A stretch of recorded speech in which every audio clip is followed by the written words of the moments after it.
Porque moda é muito cíclico, né? No sentido de que a cada 3 ou 6 meses você tem uma coleção completamente nova e aí você compra do comecinho. Então, você vai vender tanto, não. Beleza não tem um pausa e recomeça. Eu cresci desenhando croquis. A estagiária de compra saiu e aí eles me botaram pra cobrir ela. E aí eu fiquei... Nossa, essa parte aqui é bem legal, hein? Porque assim, eu nunca me liguei muito, nunca prestei muita atenção, mas assim, eu sempre me dei bem com números e tal, assim, com raciocínio lógico. Eu falei, legal, porque isso aqui combina os dois, né? Vou fazer. Eu cheguei em Sydney e falei, isso aqui parece com o Rio, cara.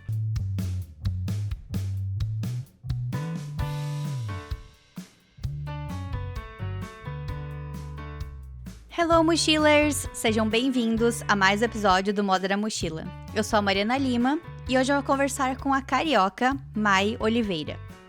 Ela mora em Sydney e tem mais de 10 anos de experiência como compradora e gerente de produtos nas áreas de moda e beleza. Sua primeira experiência internacional foi em uma das minhas marcas favoritas, que é da designer Vivienne Westwood, em Londres. E durante sua carreira, ela já passou por grandes empresas brasileiras como Oh Boy, Farm Hill, Riachuelo e Hering, e internacionais como Tommy Hilfiger, Ben Sherman e THG, onde ela trabalha atualmente. Hoje ela vai contar pra gente as conquistas e desafios dessa jornada, especialmente estudando e trabalhando com moda na Austrália. Quer saber como a Mai fez para furar a bolha da moda na Austrália? Então pegue sua mochila e vamos viajar juntos pela trajetória dela. Mai, bem-vinda ao Moda na Mochila. Quer deixar um oi aí pros mochilers? Obrigada, Mariana. Oi, mochilers. Que bom. Obrigada por estarem aí assistindo. Tomara que eu consiga ajudar um pouquinho, dando uma ideia da minha trajetória. Como a Mariana falou, essa bolha nem sempre é fácil de furar, tem muita expectativa, mas é possível, então... Vamos lá, se eu conseguir, pessoal, todo mundo consegue. Tô muito feliz em colocar vários pins no mapa da Austrália. Eu tava conversando contigo que já entrevistei vários brasileiros de áreas diferentes que trabalham aí. Inclusive, tem uma dica especial de podcast que combina com o episódio de hoje. Então, se você gostou do episódio de hoje, você vai gostar de ouvir também o episódio com a Pamela. Ela trabalha na mesma empresa que a Mai, a THG, como merchandiser. Então, vou deixar na descrição do episódio, clica lá e ouve em seguida.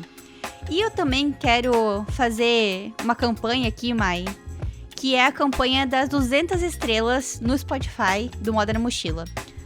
Agora, hoje, a gente tá gravando no dia 9 de fevereiro, eu tô com 122 reviews de 5 estrelas no Spotify e eu quero chegar a 200. Então, se você que está ouvindo aqui, ouve pelo Spotify, abre seu aplicativo e dá 5 estrelas pra gente na review lá do podcast. E vamos lá. Vamos lá agora falar sobre a Mai. Mai, eu gosto de começar pelo presente. Então, eu queria que tu contasse um pouquinho pra mim e pros mochilers o que você faz atualmente aí na Austrália e como que é o teu dia a dia como compradora na THG. Então, eu sou compradora na THG, na área de beleza, e no meu dia a dia é muito relacionamento com as marcas, né? Eu gerencio um pouco mais de 50 marcas, então envolvendo L'Oréal, Clinique, enfim, algumas marcas grandes, algumas marcas menores aqui no mercado, mas trabalhando junto com as marcas para considerar a estratégia delas em relação a branding, posicionamento, questão de precificação, quanto que elas querem dar de desconto, quanto que elas não querem. E ao mesmo tempo, né, garantindo que eu tô batendo as metas de venda da empresa também, que tem o histórico de promoção do ano passado, que a gente tem que bater, esse tipo de coisa. Então, as prioridades para a marca e para a gente, fazendo funcionar para todo mundo, deixando as marcas felizes, que elas estão crescendo em relação à quantidade de clientes que a gente está trazendo para elas, em relação à quantidade de vendas, e é isso. Muito bem, muito bem. Falando agora um pouco sobre carreiras, né? Sobre diferenças de atividades de cada carreira. Eu falei um pouquinho ali que eu já entrevistei a Pamela, que trabalha como merchandiser. E, como você estava falando no início para mim, buyer e merchandisers trabalham muito próximas. Qual que é a principal diferença dessas duas profissões? Então, Essa é um pouquinho complicado porque essa é o cargo de compradora mais diferente que eu já tive. Porque é gerenciando, é mais em relação ao relacionamento com as marcas, enquanto que nas outras empresas que eu trabalhava direto com a marca, eu era a pessoa que definia mesmo. Tipo, essa camiseta eu vou comprar 500 porque a perspectiva, enfim, em relação à tendência, histórico de vendas, é quanto eu imagino que vende, que vai vender. Então, em alguns lugares, buy merchandising tem uma conotação bem parecida, na verdade, porque merchandising tem mais ligação com essa coisa de quantidade relacionada à compra também. Então, nesse cargo específico que eu tô agora, a Pamela, por exemplo, e a equipe dela que fazem o. Como é de beleza, eu tô achando. Tá sendo legal para eu aprender, porque moda é muito cíclico, né? No sentido de que a cada 3 ou 6 meses você tem uma coleção completamente nova e aí você compra do comecinho. Então, você vai vender tanto, não, não, não. Beleza não, beleza não tem um pausa e recomeça, né? É contínuo. Então, o processo de compra da minha parte é mais identificar que produto que a gente vai descontinuar, que produto novo a gente vai colocar na linha. E aí, na parte do merchandising, é ter mais o controle de reposição. Porque a compra, Uhum. na verdade, a gente tem uma primeira compra, que aí a gente faz junto, o buying e o merchandising, na maioria, em alguns casos específicos, né? Em alguns casos o merchandising faz desde o começo, porque eles têm o guia de produtos parecidos e tal.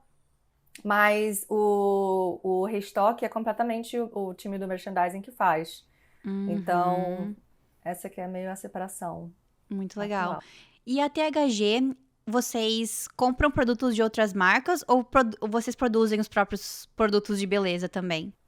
Então, a gente compra produto de outras marcas e a THG tem algumas marcas próprias também. Eles acabaram até de comprar uma marca nova, acho que foi a Biossance. É, então, eles produzem também, mas essa parte eu até nem tenho muito contato, porque é uma outra pessoa que gerencia as marcas próprias. Mas mesmo essa pessoa que gerencia as marcas próprias, a equipe, a THG é uma empresa inglesa, né? Então, assim, o escritório principal na Inglaterra, em Manchester. Então, essa menina da nossa equipe que gerencia as marcas próprias, ela lida como se fosse uma marca terceirizada, praticamente. É só em questão de margem e tal, que é mais benefício pra gente, no caso. Mas em relação à marca, ela lida como com a equipe da marca, como se fosse qualquer uma outra, entendeu? Muito legal. Essa é uma das minhas perguntas pra ti, aliás, qual que era a diferença de trabalhar como merchandiser da área de como buyer da área de moda e de beleza, porque você trabalhou a vida inteira com moda e essa foi a primeira vez que você trabalhou com beleza, né? E até semana passada eu entrevistei o Pedro Zanotto, ele mora em Paris e ele trabalha com área de beleza, mas voltada para perfumes. Ele desenvolve perfumes. Então ele estava falando justamente dessa diferença de volume de coleções que é bem diferente de moda, porque ele falou que um perfume se desenvolve um por ano, um a cada 2 anos, né? E continua trabalhando ali naquela linha por muito mais tempo porque exige muito mais teste de coloração, se vai mudar a cor do perfume, teste de várias coisas, né? De pele, de alergia, essas coisas assim. E então, essa é uma das principais diferenças que eu consigo imaginar como leiga, né? E depois de conversar com ele também. Essa diferença de SKUs que se tem comparado à moda. Tem mais alguma outra coisa que te vem à mente que é bem diferente de moda? A questão de ter um pouco menos de controle em relação às categorias de produto, por exemplo, são um pouco diferentes, porque você trabalhando com moda e numa marca específica, você tem mais controle no sentido de, a gente quer muito investir, sei lá, na categoria de camisas, está vendo uma tendência muito forte e vai crescer. Sendo que se você trabalhar numa empresa com marcas terceirizadas, por exemplo, mesmo na área de beleza, sei lá, tem uma tendência muito forte de tinted serums. Até certo ponto eu não tenho muito controle, porque eu vou, né, entrar em contato com as marcas, vou ver o que elas têm, mas se as marcas que eu tenho não estiverem lançando tinted serums, é isso, eu não tenho como fazer, entendeu? Assim, eu tenho como, de repente, olhar uma marca nova e, de repente, entrar em contato com a marca para de repente, começar a estocar ela na empresa, tal, mas isso também é um processo que leva um tempo, né? Porque você tem que fazer contrato, tal. Então é um pouco disso.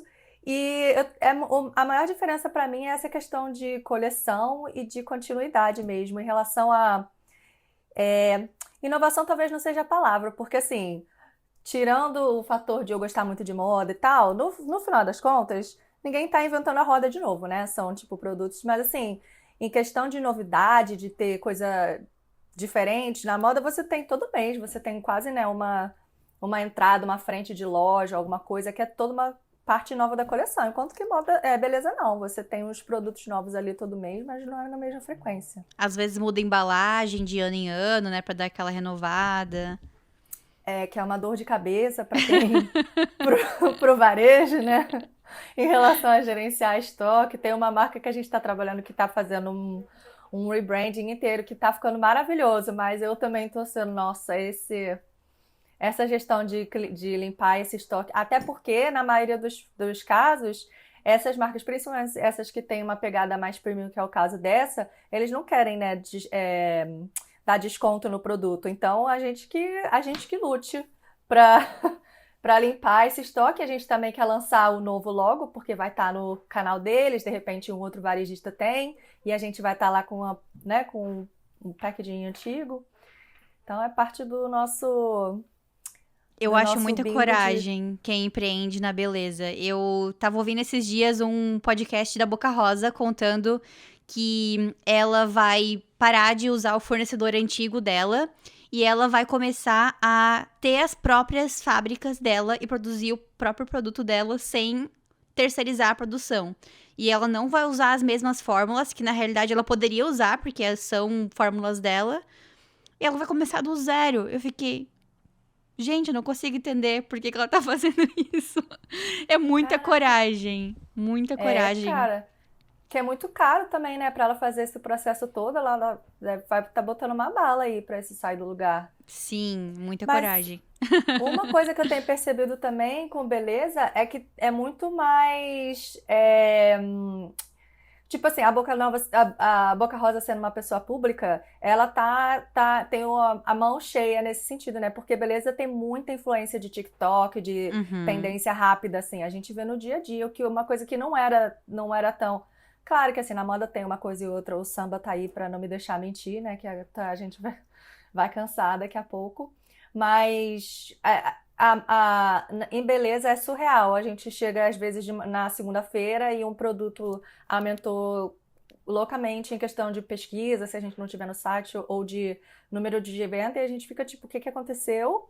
E aí, em algum momento, alguém fala, nossa, isso aqui no TikTok, ou enfim. E Com aí, por certeza, o exemplo, acabou. batom vermelho esse ano vai vender muito mais, porque agora a moda não é mais ser clean girl, a moda agora é ser mais sensual, até aquela da estética mob wife, que talvez daqui a pouco não vai mais usar esse termo, vai migrar pra outra coisa, eu imagino. Mas eu acho que vai subir muito mais o uso de batom vermelho, com certeza. Pois é, pois é. A marca da Kim Kardashian, ela lançou e ela tá falando super sobre jojoba oil, que é um ingrediente específico em alguns produtos de skincare, e eu tenho algumas marcas que têm esse ingrediente. Então, quando isso sai, a gente, nossa, vamos falar dessas marcas aqui e a gente vê resultado de diferença na mesma hora. Caramba. E teve um lançamento, não sei se você viu, da Hailey Bieber, de um produto dela, que a embalagem era uma dessas bombas de colocar na banheira que dissolve e faz uma. Então, tipo assim, e aquilo todo mundo repostou, e óbvio, ela é famosa, então acabou com a Rosa já tendo uma base de seguidor forte, ela consegue usar isso daí pro Exato. benefício dela com esse investimento gigante que ela tá fazendo, né? Exatamente. Muito bem. Mai, agora vamos voltar um pouquinho, vamos falar sobre a tua história, sobre as coisas mais importantes que aconteceram na tua vida que te trouxeram até onde você tá hoje. E nesse quadro do podcast, nessa parte do podcast, eu sempre pergunto o que você queria ser quando você era criança? Então, eu não lembro de ter uma profissão específica, mas assim, eu cresci desenhando croquis, desenhando Nossa, bonequinho e escrevendo. Eu adorava escrever história, eu tinha um livrinho de história. E eu lembro, tipo, nas primeiras festas, assim, quando adolescente, de eu ir na costureira e levar uns desenhos impossíveis com umas costas que não tinha como ficar no lugar, sabe? Mas eu já tinha lá meus desenhos, eu gostava muito. Eu, eu fiz ensino médio numa escola de química, porque eu queria sair da escola que eu tava, meus pais adoravam a escola, enfim.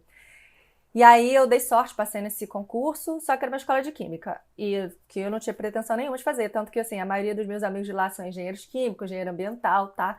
E a galera ficava me zoando que eu ia ter cabelo verde, que, né, tipo, Maiara quer fazer moda e tal. Mas desde esse período, acho que com uns 16 anos, eu fui fazer curso de CorelDRAW na época. Quem usa CorelDRAW hoje em dia, né? Mas enfim. E desenho de moda, alguns testes vocacionais pra ver assim se era mesmo o que eu queria. E tá aí, menina, desde então. Até hoje, pô, que legal. É. E então, como é que foi a realmente a escolha do curso pra fazer moda? Como é que foi, assim, a reação da tua família, por exemplo? Tu já falou que os teus amigos já estavam meio que te zoando, né? Mas como é que foi da família? Tinha mais alguma outra opção que tu considerava além de moda? Então, eu tava entre três opções na época da faculdade. Eu gostava muito de moda, mas eu gostava muito de marketing também, tinha muita curiosidade com marketing. E eu tinha muito interesse em psicologia. Eu sempre adorei observar o comportamento das pessoas, tentar entender por que que fulano tá fazendo isso, o que Legal. que tá, né, por trás dessa atitude. Mas aí eu lembro que eu fui numa feira e eu vi o tanto de biologia que tinha relacionado com psicologia, eu falei, bom, essa não vai rolar. E aí fiquei entre moda e marketing. Moda sempre foi o número um, mas eu fiz para escola pública e marketing. Eu falei, se eu passar na escola pública, eu faço. Se não, eu faço moda, que só tinha privada mesmo. E aí não passei, aí mantive moda mesmo. Sobre os meus pais, eles sempre me deram apoio, na verdade. Eu tive sorte nesse sentido. Meus pais são os dois engenheiro mecânico. É, e a minha mãe, ela se arrepende, assim, de ter feito engenharia mecânica.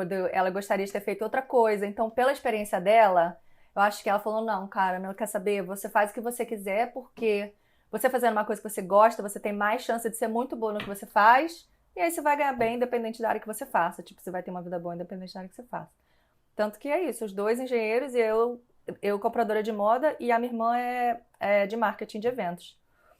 Mas as coisas não saem, como fala a expressão, as coisas não saem do lugar, né? Porque eu não sabia muito, sabe quando você é criança e não entende muito o trabalho dos seus pais?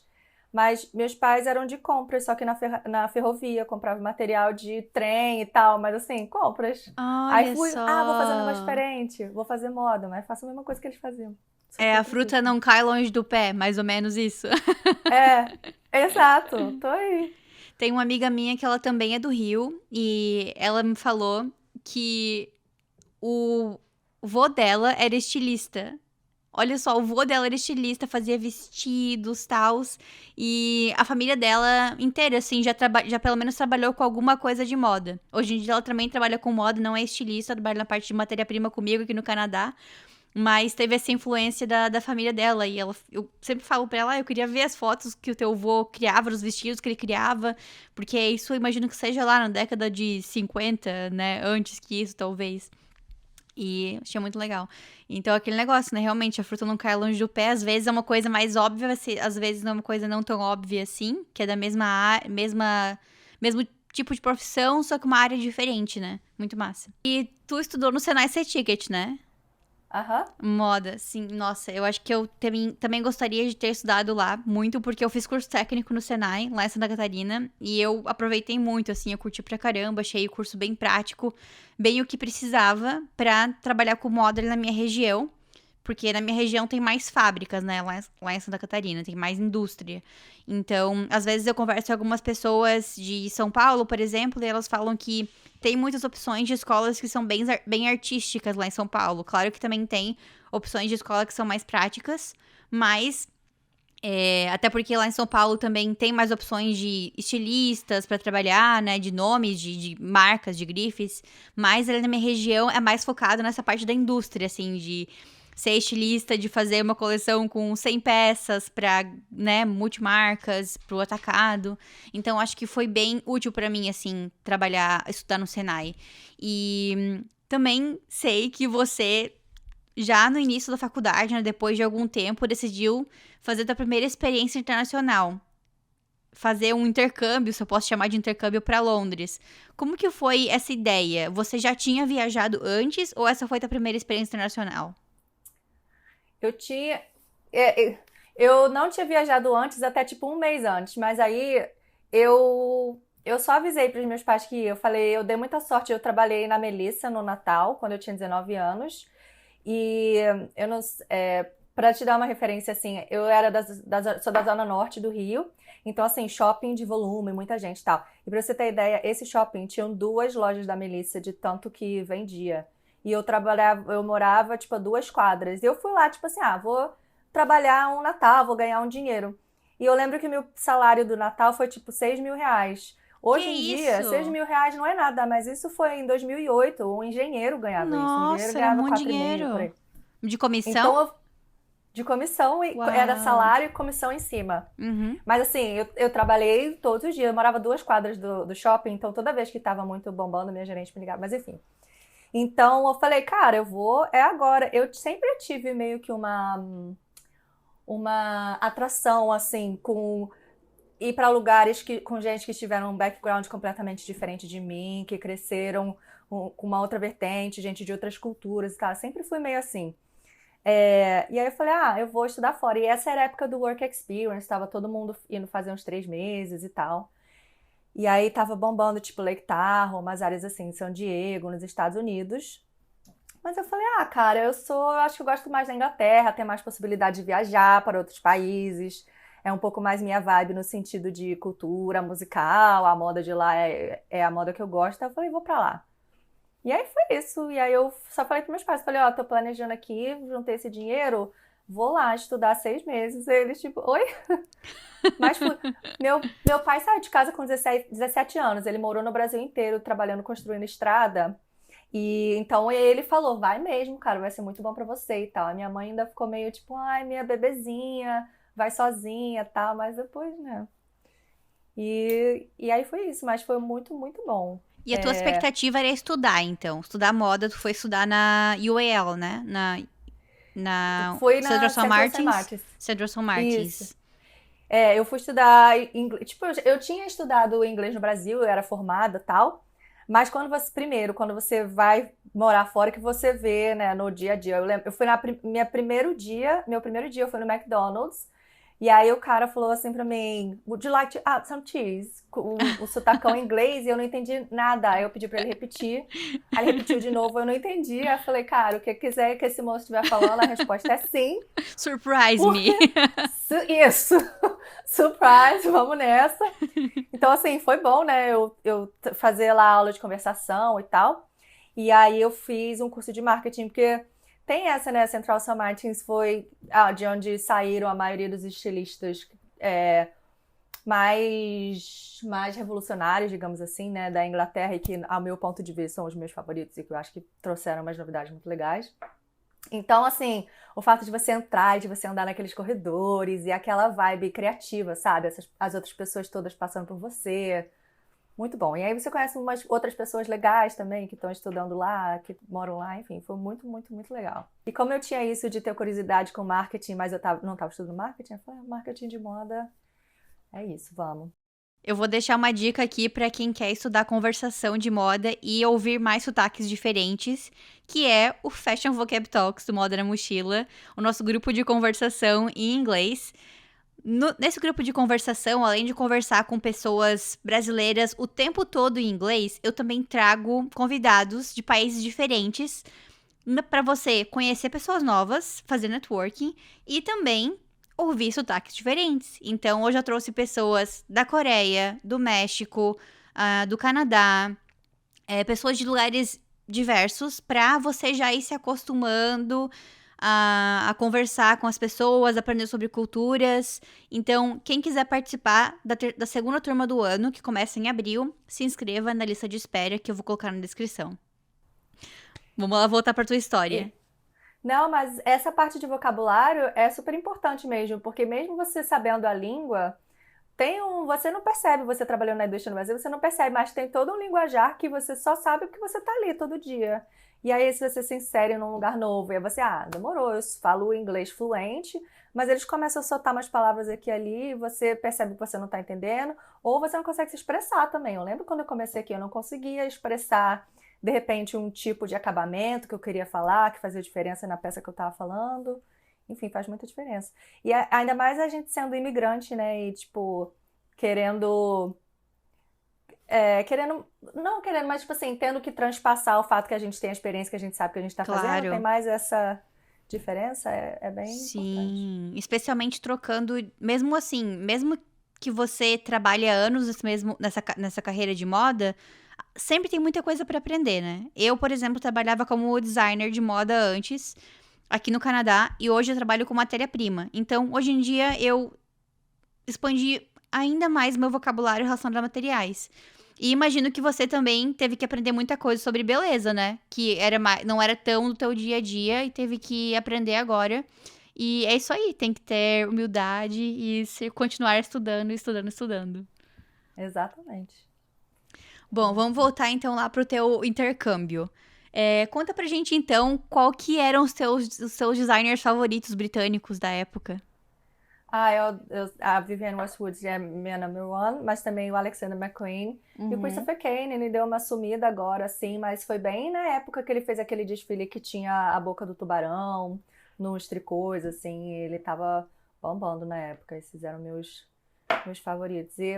E Londres tem uma coisa também, é o período, né? Eu tinha 19 anos, estava na época da faculdade, eu me vestia, tipo assim, fazia umas misturas muito loucas, usava meia vermelha, Não e a pintou minha o mãe cabelo ficava, de verde, não pintei o cabelo de verde, mas mas fiz foi luz. Minha mãe quase. ficava, foi quase. Minha mãe ficava falando, nossa, eu tô pagando faculdade de moda pra essa menina se vestir assim.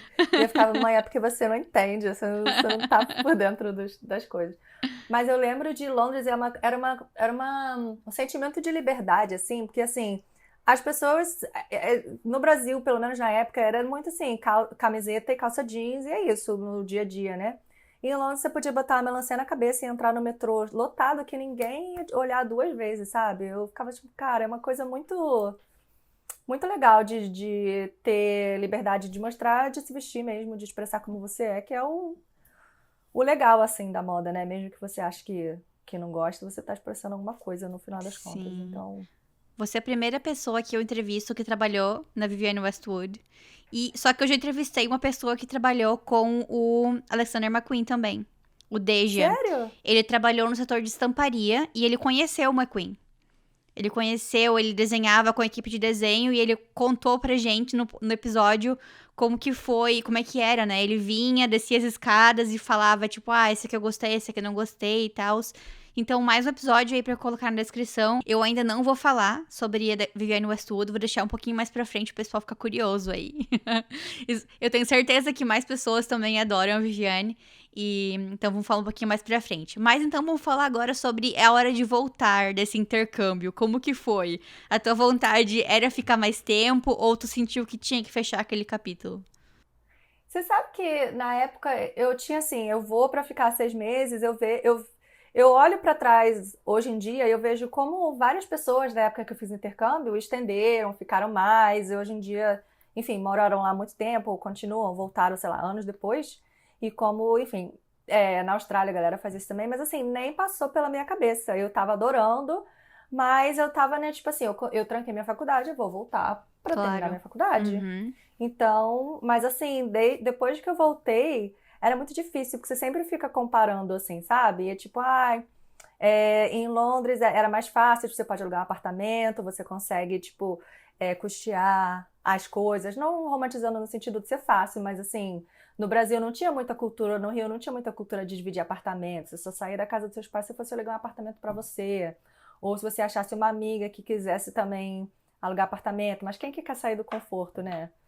Só que ao mesmo tempo, depois que você morou, teve seu próprio espaço, depois voltar para casa dos seus pais é tipo minhas regras de novo, a regra de outra pessoa, enfim. E aí eu sempre ficava com isso um pouco assim, atrás da minha cabecinha ali, sabe? Matutando, tipo, acho que um dia eu volto. Fiquei com gostinho de quero mais, sabe? Entendi. Vamos falar um pouco então sobre os seus primeiros empregos na área de moda.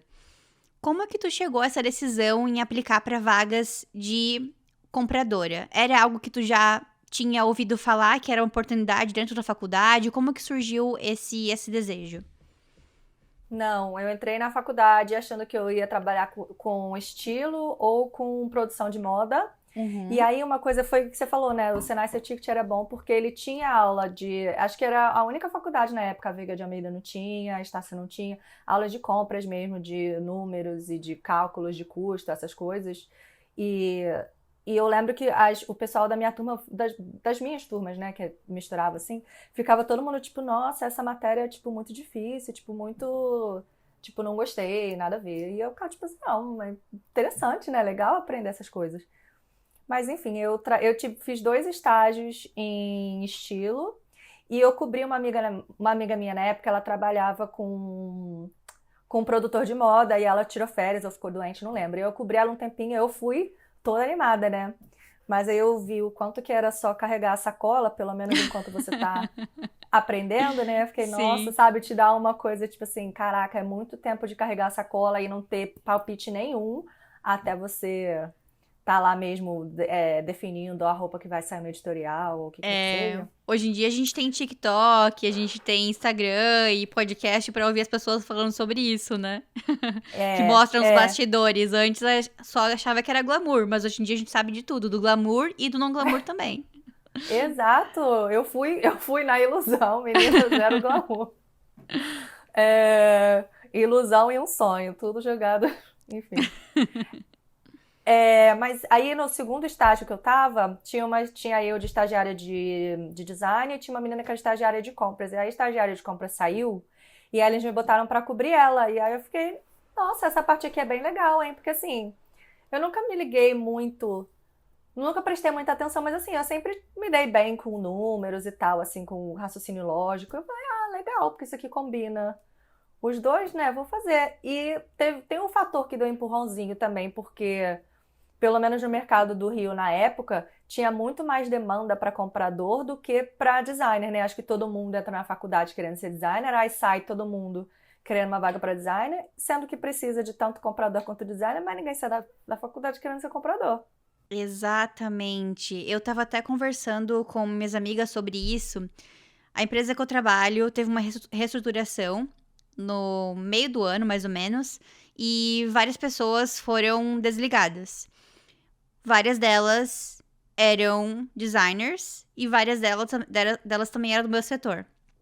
A menina que fazia a mesma coisa que eu, trabalhava com matéria-prima, que é algo bem especializado e que poucas pessoas são motivadas durante a faculdade a trabalharem com isso, ela conseguiu um emprego no mês seguinte, numa outra grande empresa daqui do Canadá, que é a Lululemon. E as designers que eu conheço ainda estão procurando, meses depois, porque tem um número muito maior de pessoas que querem ser designers do que querem trabalhar em algo que seja diferente de designer, como matéria-prima ou como comprador. Então, se você se especializa naquela profissão, vai, as chances são muito grandes que você vai conseguir se realocar caso aconteça algo nesse estilo, né? Pela minha experiência atualmente. É. E tinha mais um fator também, que eu não sei como são as indústrias dos outros estados no Brasil, por exemplo, mas no Rio tinha bastante patotinha, assim, a galera do design, normalmente uma galera que se conhecia na época das festas e tal, assim, então tinha mais esse fator, assim, para trabalhar na parte de design. Então, compras meio que caiu, assim, como uma. E eu dei muita sorte, porque a empresa que eu comecei a minha carreira como assistente de compras. Era bom e era ruim no sentido de que a equipe era muito pequena e não tinha comprador, era assistente de compras e gerente de compras. O que quer Hum, dizer, na verdade, que os assistentes de compras eram compradoras, mas com o salário de assistente, entendeu? exatamente. 100%. Mas Triste, mas assim, verdade. fui paga abaixo do que eu fazia por um ano, mas também virei compradora super rápido, porque eu já era, Uhum. depois para eu pegar um cargo de compradora foi. Então eu dei muita, muita sorte nesse sentido. Exato. E depois você foi trabalhar na Oh Boy e na Farm, né? Isso. Eu trabalhei na Ubói 1 ano e aí depois eu trabalhei na Farm e eu tava animadíssima porque Farm, né, tipo, não tem como, tem que tirar o chapéu, eles fazem um trabalho maravilhoso há muito tempo, cara, eles são fenomenais. E eu tava lá, caraca, entrei, e a cultura era muito legal também, enfim, a atmosfera. Só que aí entra a parte da Vivienne Westwood, né? Porque eu tava lá 4 meses, feliz da vida. Só que de novo, eu dei uma sorte, assim, colossal, porque eu tava fazendo uma pós, e uma das meninas mais próximas de mim, ela era americana, na verdade, e acho que o pai ou a mãe era brasileiro, e ela morava no Brasil. Mas ela tinha uns contatos, assim, muito doidos, porque ela estava terminando de fazer a pós, e ela foi começar a fazer entrevista para fazer estágio, né? E as entrevistas dela era no Oscar de la Renta, era tipo na Vivienne. É, ok, né? Arrasou. E E aí ela ela foi, conseguia essas entrevistas por cara de pau ou porque ela tinha contatos? Então, eu nunca perguntei, né, pra ficar, ai, mas como você tá? Mas eu imagino que seja por contato. E aí, porque assim, ela conseguiu uma atrás da outra, então assim, uma atrás da outra, assim, ela não fez 1 milhão, mas ela já deve ter feito tipo umas quatro e era toda em empresa gigantes, assim. E ela acabou indo pra Vivienne Westwood. E aí, ai, que legal, nananã. E tipo assim, antes disso, todo mundo na época, né, eu tinha morado na Inglaterra, eu era recente, todo mundo sabia que eu adorava e tal. E aí, um tempo se passou e ela, cara, o gerente de masculino do atacado é bem brasileiro, cara, e ele tá procurando alguém pra trabalhar com ele. Você quer que eu passe o seu contato pra ele? Eu falei, ah, claro, passa. E eu tava na Uboy ainda nessa época. Aí ela passou e ele me mandou e-mail. Ele falou, ah, tô precisando de uma pessoa. Talvez ele tenha me ligado até. Enfim, tô precisando de uma pessoa, tal. E eu até conversei na época na Uboy pra ver se eu conseguia tirar um leave de 3 meses, porque era, tipo, era work experience, não era tipo um super salário, era tipo assim, refeição, sei lá. E eu não queria largar ao boy pra ir, depois voltar 3 meses depois, eu vou fazer o quê, né? Aí eles até consideraram, tá, falaram, cara, não tem como, assim, você pode ir, mas e se você voltar e a gente tiver a vaga, a gente te recontrata, eu tinha um relacionamento muito legal com eles, mas assim, vai ter outra pessoa no seu cargo, a gente não tem como esperar 3 meses. Aí eu não fui.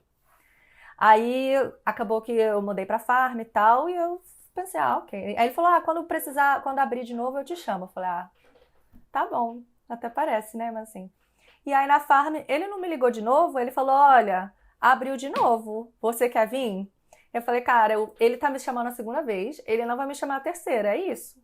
Aí eu falei com a minha chefe na farm também, ela, cara, você é nova, vai. A mesma coisa, não tem como segurar sua vaga aqui, mas você volta se tiver. A farm era Claro. maior, né? Tinha mais coisa, então assim, que você não volte nessa área, você volta em uma outra, mas realmente acho que é uma experiência imperdível. Eu, se fosse você, tava lá. Claro, não, com certeza. Às vezes eu participava, por exemplo, me inscrevia em alguns concursos. Por exemplo, teve um que era um concurso que tinha que criar uma coleção para leves. E eu tava na faculdade ainda, tava trabalhando também como estilista, um emprego fixo, full time, como a gente fala aqui, né, fora do Brasil. E tava crescendo na carreira. E aí eu apliquei para esse concurso que ganharia um estágio, que era limitado, era alguns meses só, na Leves. E às vezes eu ficava, tipo, pensando demais, assim, não, mas quem sabe vai que eu não consiga pegar uns 3 meses de folga na empresa que eu trabalho. Aí o meu namorado, que hoje em dia é marido, ficava falando. Não fica pensando nessas coisas. É claro que tu vai conseguir, tu já conseguiu várias coisas. Às vezes vem esses bloqueios, assim, né, pra não permitir, bloquearem a gente de fazer coisas mais legais, né? E não conseguiu passar no concurso, não conseguiu o estágio, mas enfim, tipo, pra que ficar sofrendo antes da hora, né? Eu tive que exercitar muito isso, assim, durante a minha carreira e dessa forma eu consegui várias coisas. Por exemplo, outro exemplo também, eu fui convidada a me mudar pra São Paulo, quando eu tava trabalhando na Malve também, e eu já tinha planos de me mudar pro Canadá. E aí eu ficava pensando, será que eu recuso a proposta porque eu quero ir pro Canadá? Não, não fica pensando muito nas coisas antes do tempo, tenta negociar o quanto melhor você conseguir, mas vai vivendo as coisas um passo de cada vez, né? E eu queria entender um pouco mais o que é esse work experience que tu fala. É um tipo de visto que tinha pra brasileiros? Como que é? Não, era mais no sentido do cargo, assim, porque era um cargo quase que um estágio, na Um verdade, entendeu? No sentido de estágio. que não Ah, tá. era, tipo um cargo no mesmo nível que eu estava na Farm, por exemplo, não era um Uhum. cargo que tinha um salário incrível que justificasse também, né? Mas era Por pago. exemplo, era bem pouquinho, era pago assim, refeição, cobria refeição e transporte. Uhum, uhum. E então era mais pela experiência mesmo, porque em relação a salário era outro fator também, né? Porque eu ia gastar minha reserva de economia toda, porque eu ia ter que pagar aluguel, ia ter que pagar a passagem, tudo por minha conta. Mas assim, que outro momento que eu ia ter uma experiência, porque a indústria de moda no Brasil não tem essa mesma essa linha, né, de alta moda, de que faz semana de moda internacional, essas coisas assim, é completamente diferente. A compra lá era completamente diferente, por exemplo. Então foi muito legal de ver por dentro, assim, eles não tinham mínimo com os fornecedores, porque como, tipo, quantidades menores, né? Quer dizer, mentira. Tinha mínima, mas eram menores, então assim, a parte de números, no final das contas, era bem pouquinho, porque era tudo pedido que já tinha vindo do atacado, você aumentava um pouquinho aqui e ali, e era quase nada era cancelado, quase, sabe, era muito. E era um relacionamento de longa data com os fornecedores dele na Itália, a maioria, que eles já Perfeito. produziam juntos há muito tempo, então era bem diferente. Eu achei, enfim, foi surreal, foi muito legal. Até, até para você, a questão de você ver por dentro, né, como que funciona, porque eu tinha experienciado as empresas de médio porte no Brasil e como que é uma empresa de alto luxo, que eu não ia ter alto luxo assim de semana de moda internacional, né? Que eu não ia ter como ver depois, ver que tipo de pessoa que trabalha em cargo alto lá, como que eles conseguiram, como foi o processo deles. E ter contato também com outros estudantes que faziam faculdade de moda na Inglaterra e estavam no mesmo cargo que eu, assim. Então foi. Claro. E É. vocês saíam muito pro pub depois do trabalho pra conversar? Como é que era a cultura da empresa?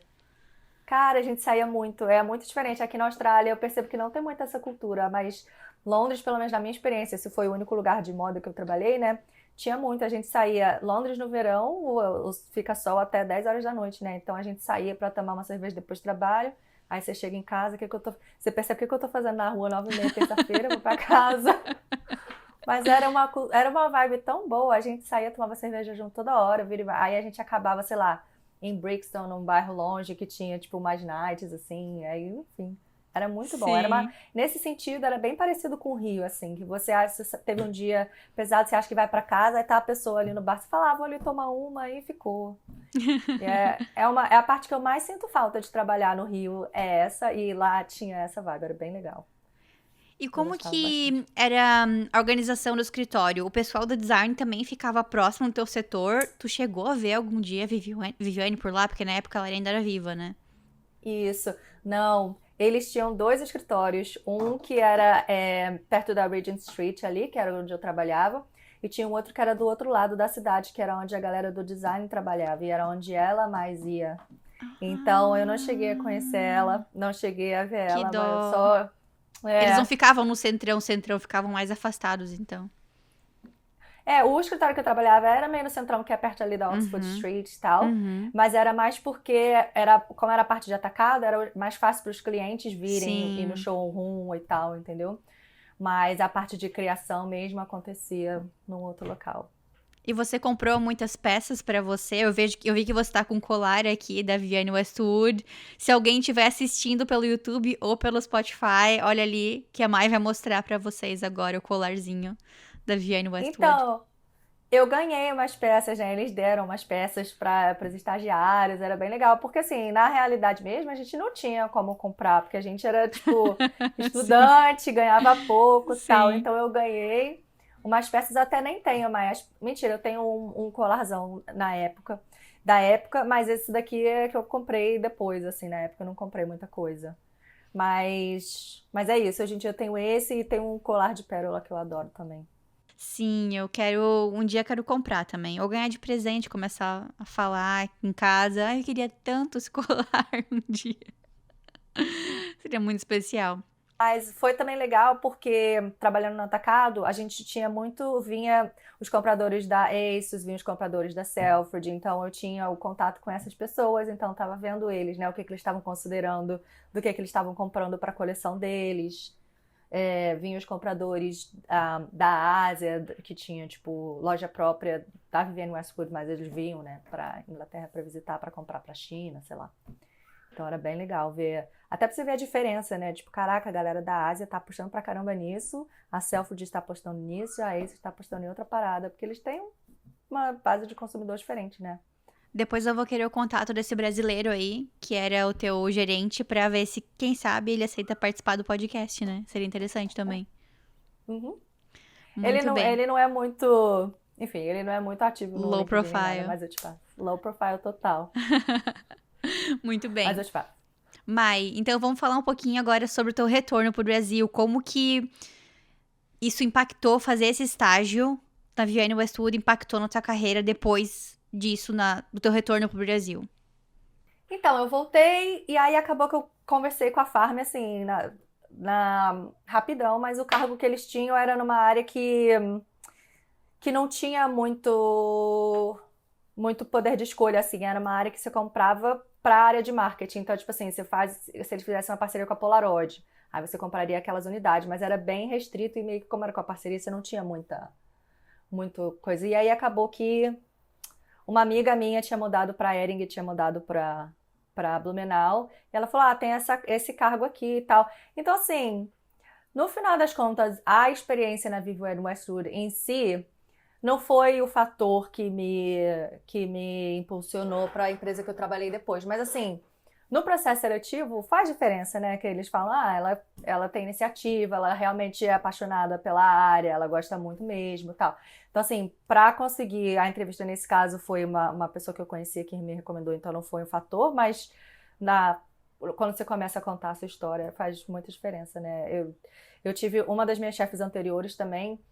No meu segundo estágio, ela falou que eu ter morado fora foi uma das grandes coisas que ela valorizou, assim, porque ela tinha morado fora, ela mesma na Austrália, ela sabia que você ser uma pessoa que mora fora diz muito sobre você no sentido de garra, assim, né? No sentido de você correr atrás do que você quer, de ser uma coisa ser uma pessoa que get things done e tal. Então, ter uma vivência no exterior fez muito sentido, me deu muita vantagem em relação a conversação mesmo, de entrevista e a pessoa Sim. perceber que eu seria Eu não uma cheguei boa. a morar fora do Brasil antes de conseguir meu primeiro emprego como designer, mas eu fiz uma viagem de mais ou menos um mês pela Europa com os meus pais e isso já foi um ponto positivo para conseguir esse emprego, porque eles sabiam que eu tinha experiência de viagem, que eu poderia fazer viagem de pesquisa, que eu saberia me virar lá fora, que eu tinha experiência com coisas básicas, assim, de pegar metrô, etc. Porque às vezes tem certas regiões do Brasil que tu vai que pouquíssimas pessoas daquela empresa viajaram internacionalmente. Então, isso já foi um diferencial bem grande. E outra coisa que eu falo, que parece de brincadeira, mas só o fato de você ter um passaporte já ajuda muito, às vezes, a você conseguir um emprego ou uma oportunidade dentro do emprego que você trabalha. Teve uma pessoa que eu conheci que deu uma palestra na faculdade que eu estudava. Ela falou que com ela foi assim. Ela era a única no jornal que ela trabalhava que tinha passaporte e ela conseguiu fazer viagem internacional por causa disso. Também o meu marido trabalhava numa universidade daqui do Canadá e nesse caso não era passaporte, era visto americano. Só quem tinha visto americano poderia viajar para um congresso nos Estados Unidos totalmente pago pela universidade. E quem não tinha visto americano não tinha como ir, porque demora muito pra fazer, né? Então, às vezes só o fato de você ter um documento ou uma experiência de passeio mesmo, não de morar, já ajuda pra caramba no teu emprego, na entrevista, a gerar uma conexão, como a Mai tava falando, né? Até porque muitas vezes aparece, você nunca sabe, né? A oportunidade aparece do nada, principalmente se for um fator sorte, e aí às vezes é uma coisa que você precisa ter pronta. Se você tem, ótimo, vamos lá. Se você não tem, é o que você tá falando, tem visto que demora pra sair, e aí infelizmente você perde a oportunidade por coisa boba, assim, né? Total. Vamos falar então um pouquinho sobre a tua mudança pra Austrália. Em que momento da tua carreira no Brasil que tu tava que surgiu essa vontade de realmente ir pra outro país novamente? Então, eu sempre fiquei nessa de querer ir para outro país, né? Tipo, depois da Vivienne Westwood, na verdade, eu voltei pro Brasil, fiz um visto de estudante e voltei pra Inglaterra de novo, comecei o mestrado lá. Ah, Porque eu falei, é? não, Nossa. quero ficar aqui. Aí fiquei lá, acho que mais uns 6 meses. Mas aí acabou que eu tranquei, minha mãe perdeu o emprego no Brasil, aí eu falei, vou voltar. Mestrado em E qual foi bem área? MBA. Fui falar, eu vou fazer. Eu tinha feito design de moda, depois eu fiz gestão de negócios e moda na pós. Eu falei, vou fazer um mestrado numa área mais abrangente, assim, que, né? Uhum.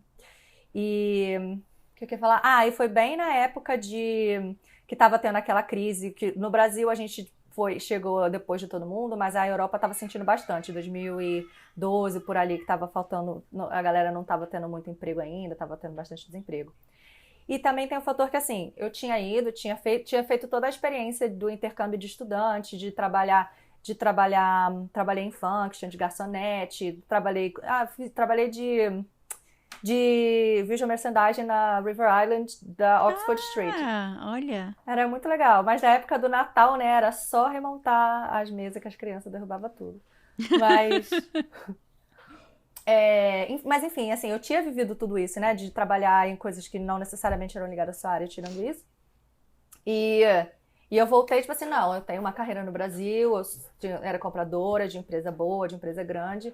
Que aí eu tava tentando, mandava meu currículo e tá, mas ninguém me dava nem um tchum, me dava nem uma bola.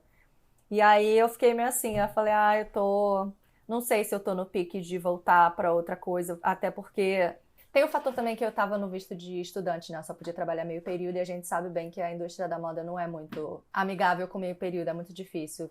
Ainda mais na área de compras, que normalmente você tá resolvendo pepino, cai um pepino no seu colo, você faz e é isso.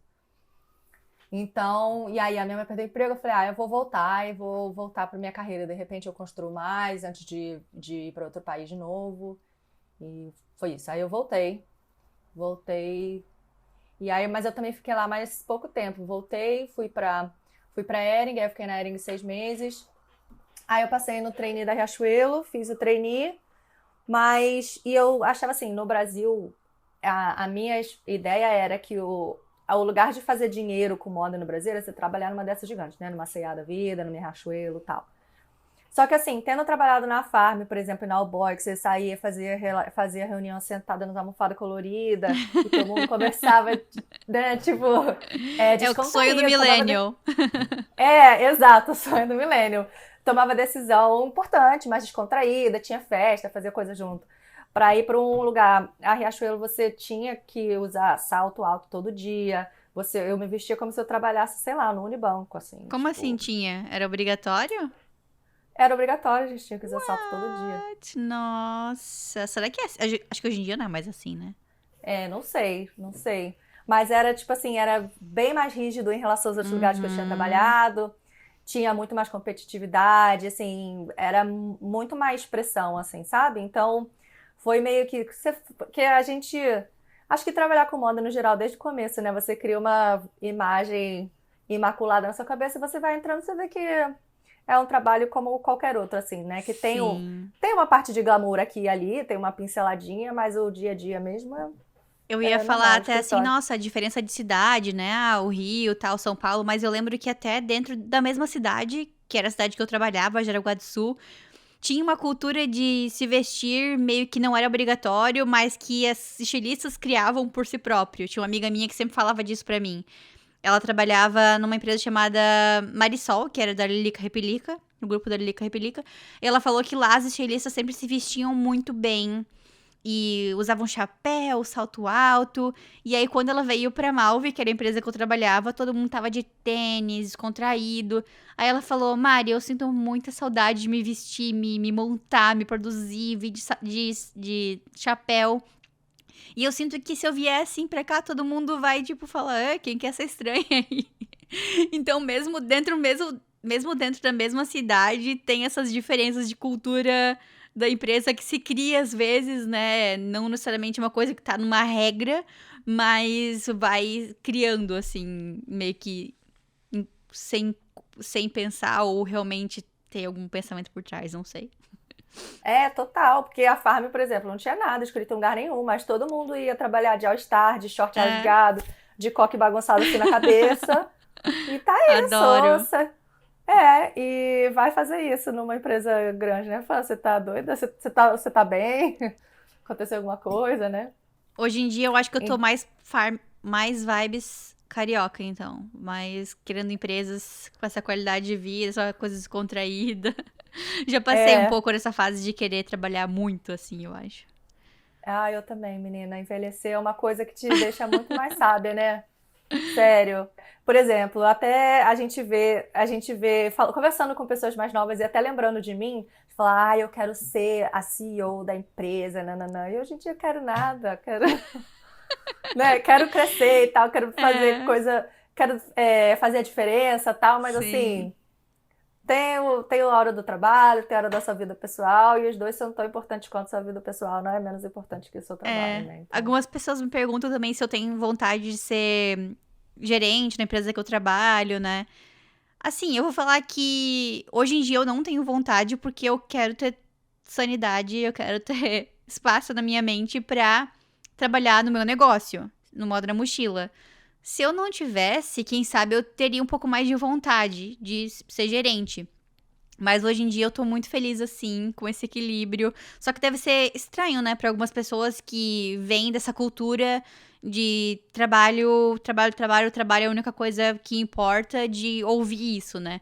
É bem interessante. Mas tem muitas pessoas com que eu trabalho que, mesmo não tendo uma empresa própria, algum projeto pessoal, não tem vontade de se tornarem gerentes. É bem, bem interessante essa mudança de mercado, né, que tá acontecendo. Mas duas coisas. Uma é que você falando como se você não fosse atarefada. Você ter a sua empresa fora do trabalho já é bastante coisa, né? Então, Já é? assim, super.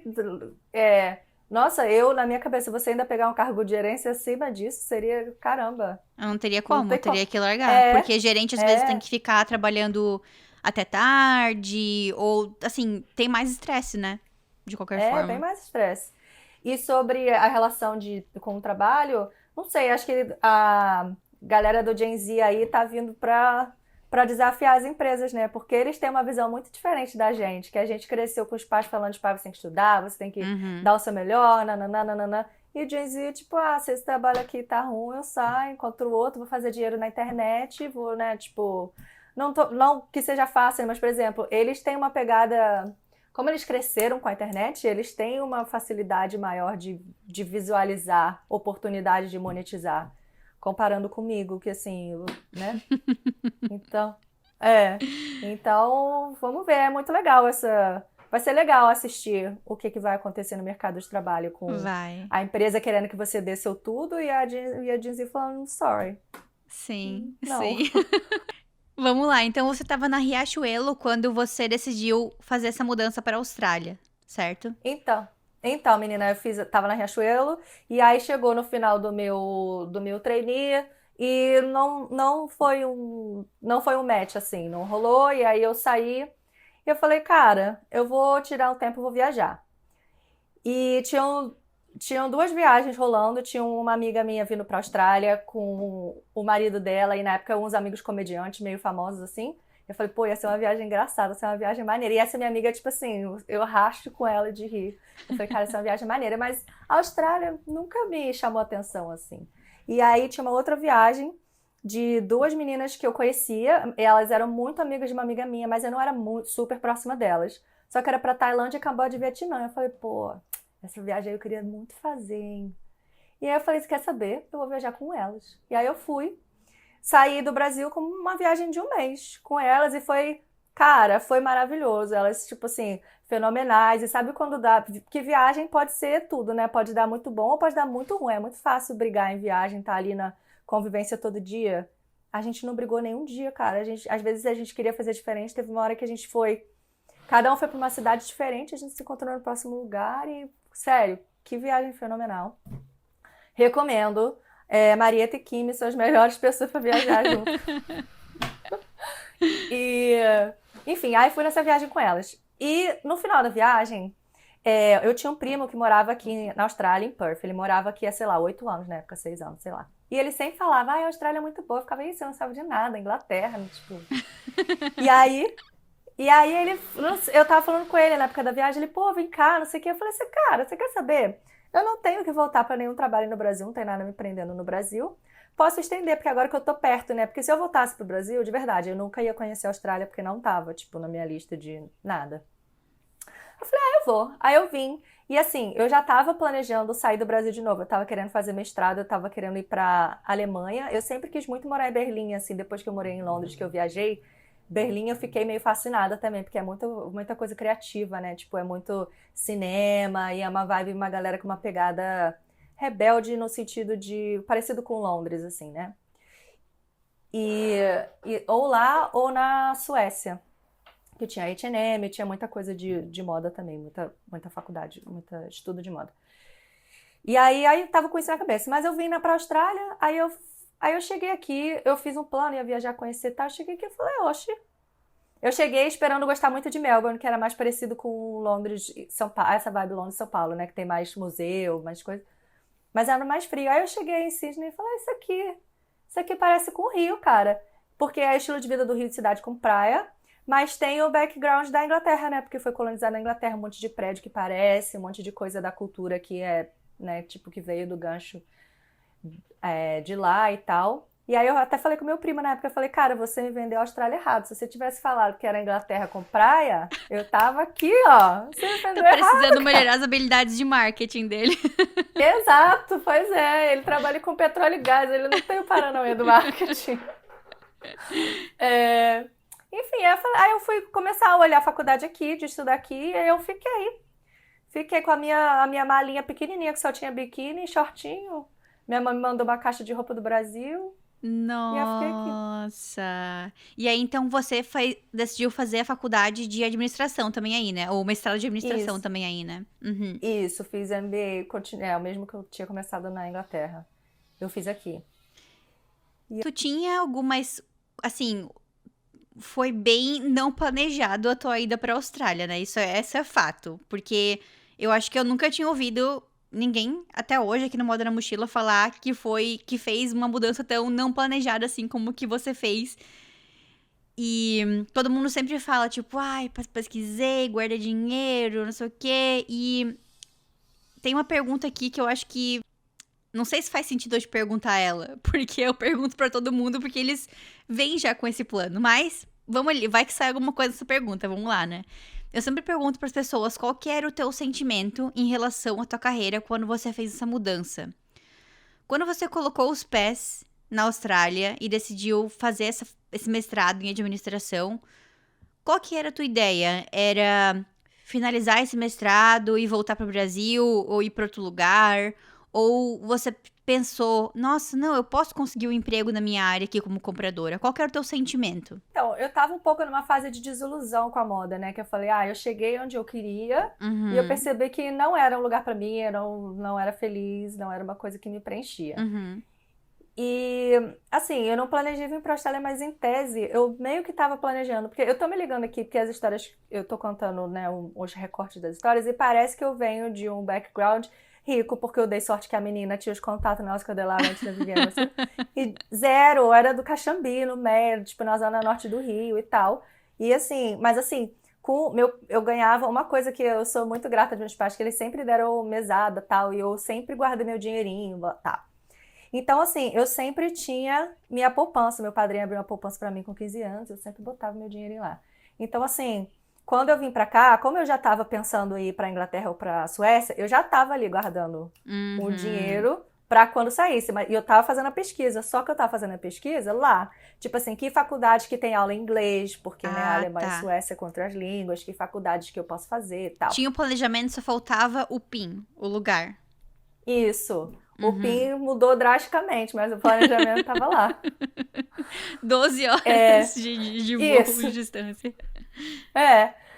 Então, aí foi isso. Então, assim, eu transferi pra cá, né? Fui começar a olhar que faculdades seriam aqui, Uhum. como que é a relação de custo. Aqui você consegue pagar a faculdade por mês, assim, então é mais fácil também você conseguir. Isso é uma maravilha. E aqui no Canadá tá começando isso também. Eu tava ouvindo um podcast de umas meninas que começaram a fazer mestrado aqui em psicologia. Elas falaram que também tá começando isso aqui. Elas ficaram super surpresas, porque elas fizeram faculdade aqui, bacharelado, e não podia, né? Tinha que pagar tudo de uma vez só, ou pegar um student loan, que é uma coisa que vai te deixar com uma dívida gigantesca depois da faculdade, Exato. especialmente se você mora nos Estados Unidos, que as faculdades são caríssimas e os juros são extremamente altos para quem faz faculdade lá, né? Ah, e outra coisa também, uma parte do, quando eu fiz o mestrado na Inglaterra, né, um dos outros motivos que eu voltei é porque eles tinham mudado a questão de imigração, eles vão fechando o circo, né, e aí, quando eu fui fazer o mestrado, você não podia mais trabalhar meio período fazendo inglês, só se você fizesse faculdade. Então, assim, faculdade obviamente é muito mais caro, né, do que fazer um curso de inglês e você só pode trabalhar meio período. E, enfim, e aqui você conseguia pagar mais pouquinhos, assim, aos pouquinhos. E, e é isso, e era mais acessível, assim, e não tinha a complicação da língua, como era inglês, era mais tranquilo. E, e eu cheguei, eu gostei da atmosfera, meu primo também morava aqui, do outro lado do país, mas ainda assim, né, você tem alguém que tá aqui, que pelo menos tem o caminho das pedras nesse país Uhum. específico. Eu Sim. falei, ah, tô aqui, vou tentar. Eu não sei, eu sempre tive um pouco dessa pegada de, tipo, eu vou e depois eu vejo, assim, eu planejo, mas assim, na hora de executar, eu falo, cara, eu vou fazer, porque assim, nada é, como que fala? Nada é permanente, né? Tipo assim, eu tô aqui, eu vou tentar, se der ruim, o pior que vai acontecer, eu vou para outro país, ou eu volto pro Claro, Brasil, tipo assim, tem tanto país no mundo, tipo, se der ruim, a gente vai para outro. exatamente. Então você estava com a tua relação desgastada com a moda. Como que você fez para florir essa relação de novo? Então, assim, eu não tava, eu tava desgastada com. Não desgastada, tava desiludida do como que de que parte da moda ia fazer sentido pra mim, né? Mas, Aham. por exemplo, assim que eu cheguei, acho que eu tava aqui há um mês, eu ainda tava no meu visto de turista, esperando sair meu visto de estudante, e eu fiz uma entrevista na Havaianas aqui. E era uma entrevista de gerente de contas, então era meio que no atacado, né? Não era necessariamente compras, mas seria bem parecido com o que eu faço hoje em dia, na verdade. Seria e, e aí eu fiz a entrevista, foi super legal, mas eu teria que ser sponsorada, né? Porque não podia ser meio período e tal. Mas eu lembro, assim, de chegar na minha casa, eu tava dividindo apartamento com dois brasileiros na época, que eram, tipo, foram umas anjas aqui me acolheram quando cheguei, eram amigos de uma amiga minha em comum no Brasil. Mas a resposta delas, quando eu falei que não tinha dado certo porque eles não iam me sponsorar, elas falaram, tipo assim, como assim? Você tava contando que eles fossem te sponsorar? Tipo assim, caraca, que viagem, tipo, viajou. Mas assim, eu não sei, a gente tem às vezes essa tendência a partir do princípio que a gente tem o não, sabe? Mas assim, pelo menos aqui na Austrália, tem muita gente, principalmente na área da moda, tem muita gente da Inglaterra, por exemplo, que trabalha na moda. E eles são tão imigrantes quanto a gente. Se eles precisarem, eles precisam de um sponsor tanto quanto a gente, mas eles é que nem esses estudos que falam, né, que homem tem muito mais facilidade de aplicar para um trabalho que eles não têm o conhecimento 100% do que mulher. E o brasileiro imigrante também não aplica com a mesma confiança que um imigrante de outro país. Mas você é tão bom quanto, ou talvez melhor, não sei. Então, assim, por que que eles não iam me dar o sponsor? Se eles fossem sponsorar alguém, eu seria uma candidata, ué. Se eles não fossem sponsorar alguém, que pena, mas assim. Então, acho que tem muito isso da nossa mentalidade também. E aí eu fui, tipo assim, vamos, ué, tá ali a vaga, eu vou aplicar. Se rolar, rolou, se não rolar, mas eu vou lá, né? Então eu fiz, mas acabou que não rolou, eles não podiam sponsorar.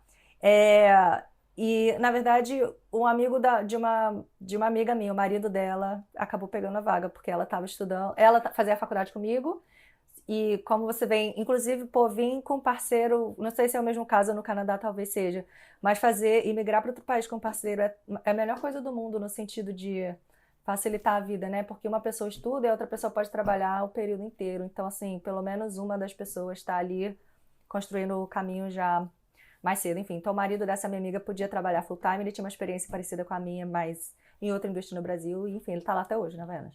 Aí, depois, assim, eu confesso que eu tentei um pouco, Maria, apliquei para várias coisas, mas não me chamavam muito. Foi um pouco de uma sensação de você perceber o quanto que o seu background não é tão valorizado, infelizmente, no exterior, porque assim, tem lá o cargo que eu fazia no meu currículo, mas a empresa não sabe o que que é farm, o que é Ering, não sei. Então, até com ego, assim, com a sua cabeça, é um pouco difícil de lidar, porque você sabe que se você estiver no Brasil, com a experiência que você tem, você consegue um trabalho fácil, e aí você tá num outro país e ninguém te dá bola, sabe?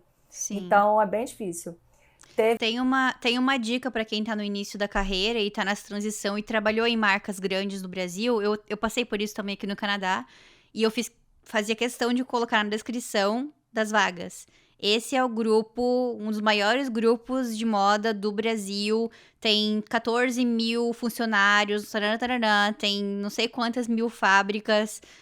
Fazia questão de escrever pra eles saberem, entenderem qual que era o cenário para me valorizarem, né? Porque eu trabalhei em grandes empresas do Brasil, fazia questão de colocar isso na descrição também do perfil. Ah, já trabalhei com grandes empresas, tal, tal, tal, tal, tal. E é uma sugestão. E por coincidência, eu também achava que ninguém jamais ia conhecer as marcas aqui, né? E uma das primeiras entrevistas que eu fiz aqui, a pessoa conhecia uma das marcas brasileiras, porque ela já tinha viajado para São Paulo, já ia em feiras, tal. Eu fiquei bem de cara. Mas pra quem não tem essa chance, né, de talvez conversar com a pessoa cara a cara, pelo menos colocar no currículo ali qual que é a importância em palavras da empresa que você trabalhou já ajuda bastante.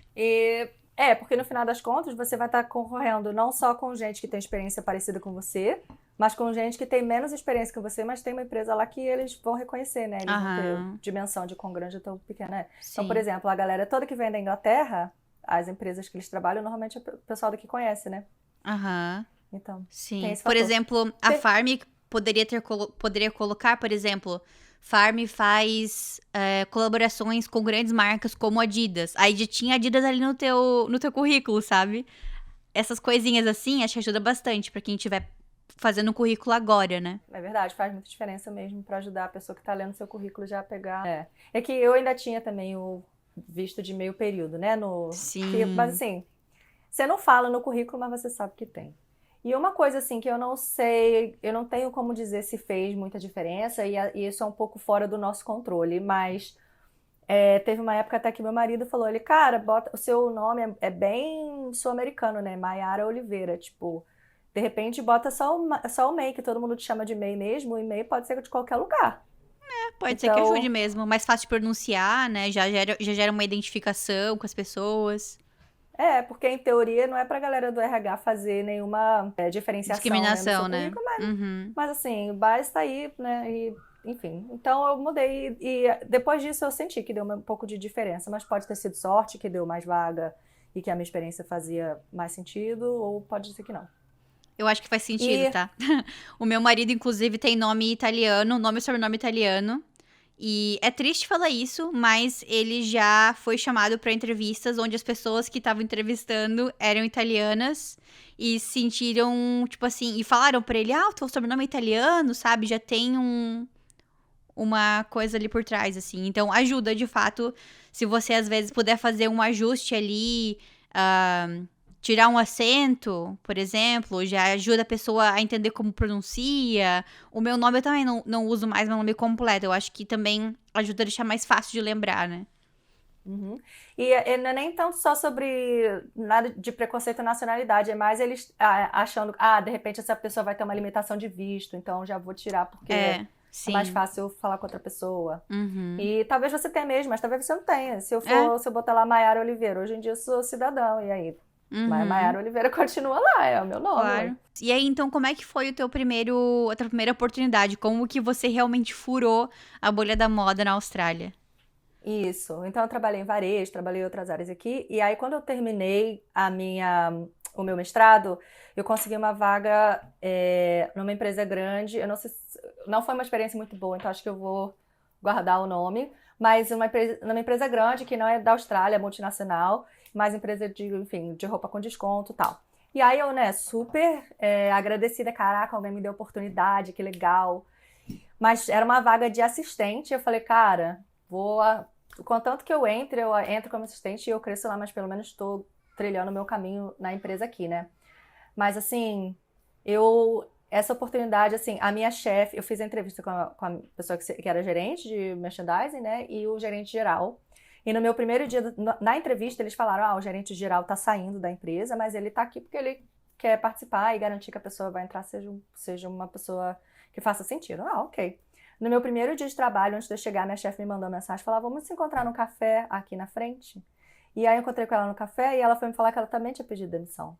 E que ela ia sair. Ou seja, red flags, né? Estampado em tudo que é lugar, mas ok. O que aconteceu foi, não repuseram minha chefe, eu fiquei cobrindo o cargo dela desde o primeiro dia. Na entrevista eles falaram que eles estavam contratando para essa vaga e para uma vaga de gerente de contas. Não botaram essa pessoa também, eu fiquei cobrindo isso, eu fiquei cobrindo a minha vaga, a gerente de compras e da minha chefe.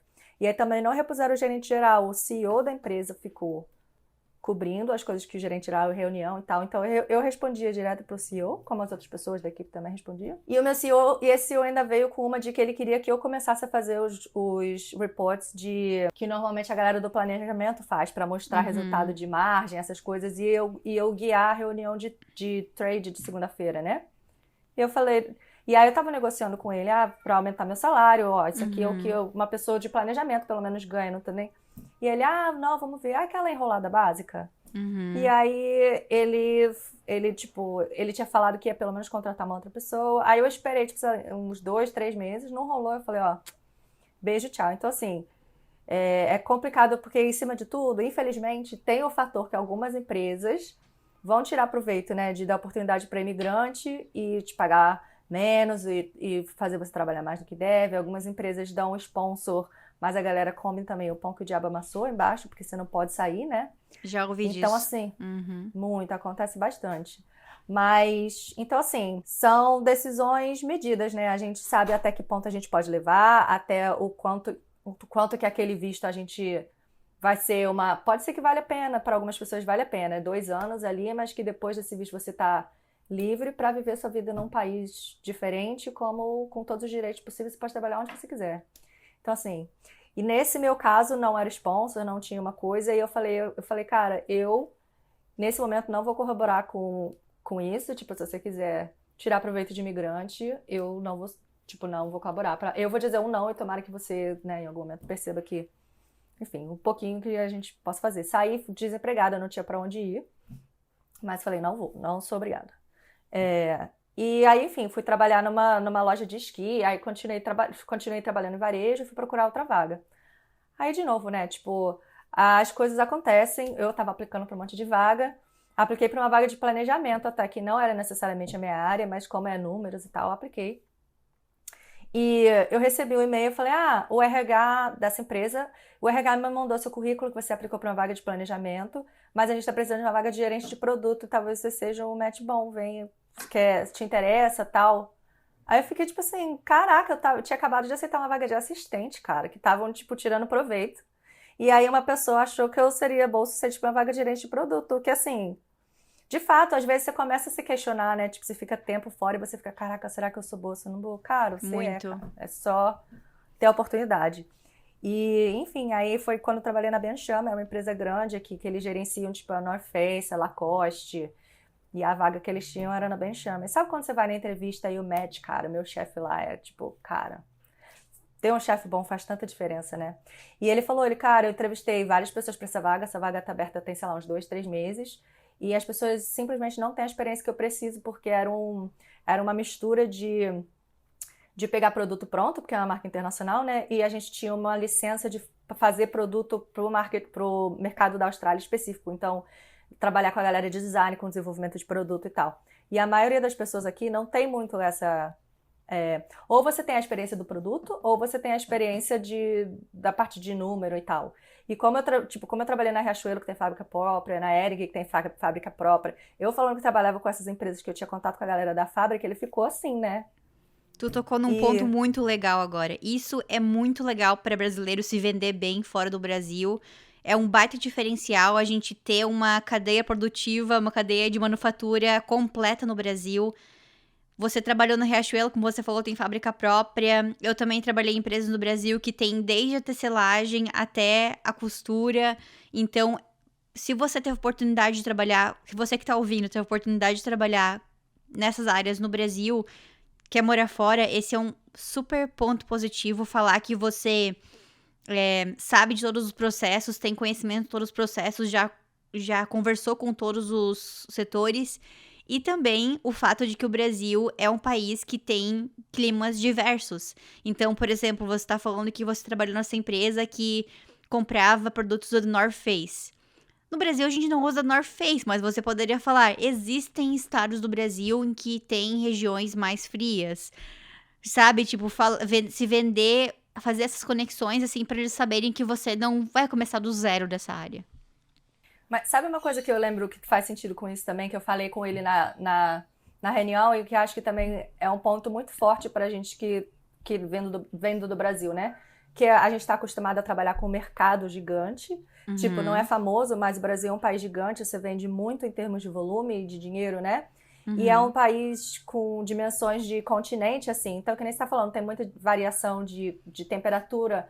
Então, principalmente na área de compras, por exemplo, você tem muito fator de decisão e de diferença de quando, por exemplo, a sua coleção vai ter lá o casacão da North Face que vai só para o sul. E, ao mesmo tempo, vai ter um biquininho que vai lá para o Nordeste ou para o Norte do país, entendeu? Então, assim, tem muita coisa. Você faz...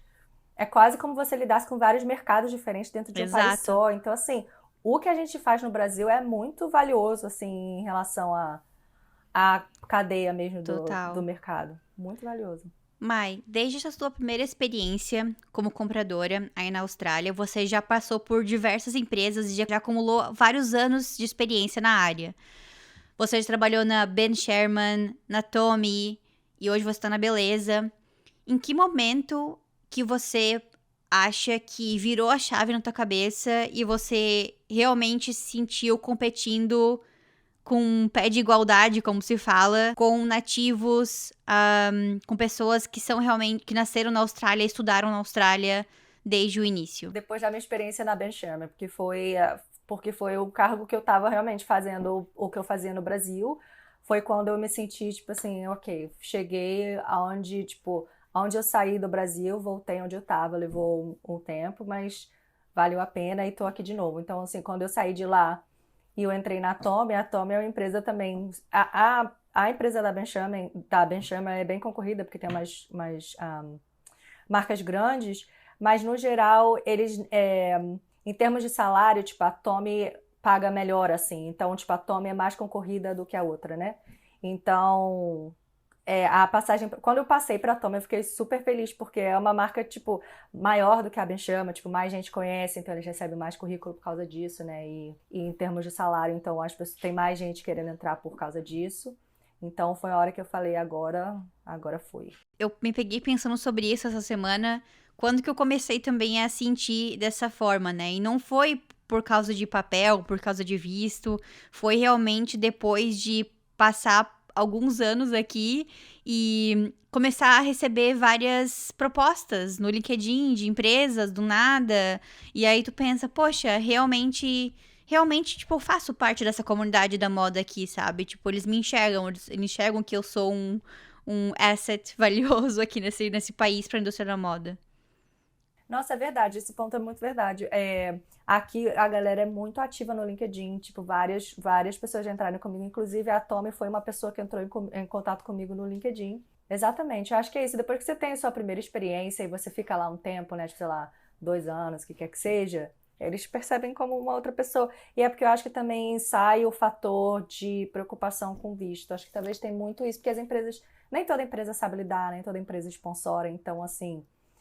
Ver que você tem. E eles também percebem, te veem como tendo experiência no mercado, né? Então, tipo, essa pessoa entende o mercado de moda na Austrália, porque é o fácil deles compararem, né? Tipo, nem sempre a pessoa que está lendo seu currículo, que está contratando, está lá, essa empresa vai se dar o trabalho de falar, a experiência nisso em outro país X pode adicionar aqui. Se você tiver uma experiência na Austrália, ela já é mais fácil a assimilação, mesmo que talvez a sua experiência em outro país agregue mais do que a sua experiência aqui, porque é um olhar diferenciado, na verdade, né, do que você ter só a experiência na Austrália.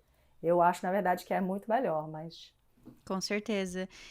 E o fato também que você fez um mestrado aí, eu acho que também deve ter ajudado bastante. A Aleska falou até pra mim que os australianos valorizam muito quando a pessoa tem uma formação da Austrália, diferente às vezes de outros países, por exemplo, do Brasil, também se valoriza ter uma formação internacional, né? Eu não sei, a minha experiência é um pouco diferente nesse sentido. Eu fiz o mestrado mais assim pra mim, e porque era o que fazia sentido pra mim em relação à vista também, né? Era a minha maneira Ah, sim. Uhum. de ficar. Mas pelo menos na minha percepção no mercado de moda, como o normal é a maioria das pessoas não terem mestrado, eu não percebo que faça muita diferença, pelo menos na minha área de trabalho, Entendi. sabe? E é verdade, aqui em Sydney eles olham muito, tipo, que faculdade que você estudou e tal, Uhum. mas ninguém nunca perguntou a faculdade que eu estudei no mestrado. Acho que depois que você entrou no mercado, a sua experiência conta muito mais onde você estudou, sabe? Então, não sei, essa é a experiência que eu tive.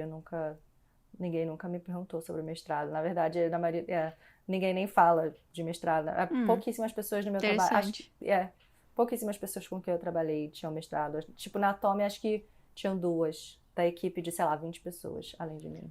E elas eram, tipo assim, altos cargos, então em algum momento talvez faça diferença se você quiser ir para um cargo Sim. gerentão, assim, de número, né? Se um mochileiro tivesse indo para a Austrália hoje e ele te perguntasse, marcasse um coffee chat contigo e falasse, Mai, qual que é a coisa mais importante nessa preparação, na busca por um emprego, nessa aplicação hoje, para trabalhar como buyer? Ou assistente de buyer, no caso. Vim com a cabeça aberta, no sentido de que, assim, aplica para as vagas que você acha que você tem capacidade, mas vem com a cabeça aberta que talvez, tipo, não vai ser de primeira, talvez você precise passar um tempo, e principalmente se tiver limitação de visto, né? Se não tiver limitação de visto, se você vier com seu partner, vai de cabeça e até você entrar no buyer, porque você está na experiência, você não está na limitação de visto, tem vaga e tem muita oportunidade. Mesmo assim, tenta primeiro, se você quiser como buyer, tenta primeiro no buyer, se não tiver rolando, depois você muda para assistente para tentar entrar e crescer, né? E uma área que tem muita, muita vaga é de alocador também, tem muita vaga. Que, na Alocador? O verdade, que é isso? alocador é tipo o assistente, mas da parte do planejamento. Então, são as pessoas Hum, que vão distribuir o estoque, sabe? Chegou, sei lá, o uhum. comprador comprou mil unidades dessa peça e aí a pessoa vai mandar. 3 vão para a loja de Bondi, 50 vão para a loja de, sei lá, de Ah, Melbourne, enfim, e distribuir pelas lojas da áreas diferentes, sabe? sim. E é uma área bem legal para entrar também, porque você pega uma visão de mercado também bem legal, de para onde as peças estão indo, onde que está vendendo, que loja vende mais do que qual, que tipo de produto você repõe com mais frequência, essas coisas assim, sabe? Muito bem. A gente tem um quadro aqui que é o Fashion Library, que é a biblioteca do Moda na Mochila. Tu tem alguma dica de livro, filme ou série que te marcou nos últimos tempos? Pode ser de moda ou não. Tem a bibliografia do McQueen, acho que é Under My Skin o nome. É muito bom, é muito legal, porque fala um pouco assim, como eu tenho aquela coisa que eu gosto de psicologia, né? Fala um pouco da carreira dele com moda, mas fala bastante sobre a vida pessoal dele, sobre, né, tipo, as dificuldades que ele tinha com vários comportamentos que muitas pessoas que são gênios criativos têm uma cabeça diferente da gente, né? Tanto pro bem quanto pro mal. Então eu achei muito interessante, assim, que você vê, caraca, esse cara é um gênio e ao mesmo tempo ele, né, tá lá sofrendo vários outros problemas. Eu achei muito legal, me marcou bastante. Nosso próximo quadro é pra onde que você levaria essa mochila. Agora me conta quais são as suas 3 cidades escolhidas. Uma cidade pra visitar, uma cidade pra trabalhar e uma pra se aposentar. Para trabalhar Berlim, eu queria muito ter a oportunidade de trabalhar lá. E a Alemanha tem Adidas, tem umas empresas grandes também, né? Para visitar, Filipinas está na minha listinha tem um tempo. Eu tô querendo ir lá tem um tempinho, então talvez a hora chegue em algum momento. E para me aposentar, Cara, eu acho que é a Austrália. Ou a gente fez uma viagem ano passado que eu e meu marido ficamos, pô, ia ser maneiro se aposentar aqui na Sicília e na Itália. Talvez na Itália, na verdade, porque é bem a vibe da galera velhinha indo pra pracinha passar a tarde, sabe? Ninguém liga pra ninguém, só vai pra pracinha, tá todo mundo lá tomando uma cervejinha, conversando. Acho que na Sicília. Adorei. Mai, muito obrigada por ter compartilhado a tua história com os mochilers e comigo. Todo o sucesso do mundo pra você. Muito obrigada novamente. Um beijo. Obrigada, você também. Muito sucesso pra você e pros mochilas também, que os projetos de vocês saiam do papel ou que se não tem ainda, que comece a fazer. E boa sorte pra todo mundo na carreira e no desenvolvimento pessoal também de todo mundo. Muito bem. Mochilers, agora vocês... Não sei se vocês sabem, mas tem a possibilidade de deixar comentários no Spotify, assim como no YouTube. Então, se você está ouvindo pelo Spotify, vai lá agora e comenta aqui pra Mai qual foi a parte, qual foi a dica que ela deu que você mais curtiu, qual foi o momento da carreira dela que você mais ficou admirado. Deixa um comentário pra gente. Beijinhos e até a próxima!